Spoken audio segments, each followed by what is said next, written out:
শিক্ষক ভাই, আমরা শিক্ষক, আমরা এসেছি এখানে, আমরা আন্দোলনে এসেছি। আপনারা যে আমাদের আক্রমণ করলেন, অনেকটা আহত করলেন, আচ্ছা আমাদের দোষটা কি বলেন? সেটা তো বললেন, আপনারা আক্রমণ করেছেন।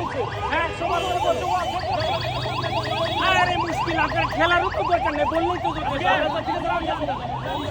আশ্চর্যের কথা।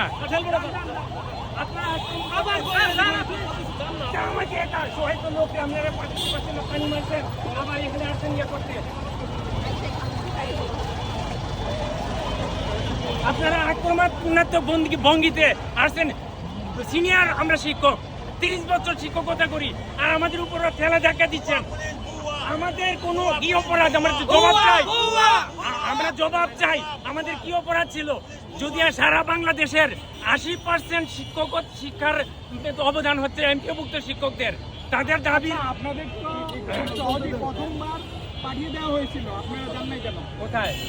ওই শহীদ মিনারে। শহীদ মিনারে পাঠানোর কথা বলা হয়েছে, কিন্তু এখানকার শিক্ষকরা মানে নাই। কারণ আমরা শান্তিপূর্ণ অবস্থান, আমাদের কোনো উস্কানিমূলক আমাদের কোনো ইয়ে ছিল না। আমরা চাচ্ছি এখান থেকে যারা ছিল তারা মেনেছে, তারা স্টেটমেন্ট দিয়ে ওই জায়গায় একটা পক্ষ অলরেডি চলে গেছে। ও একটা পক্ষ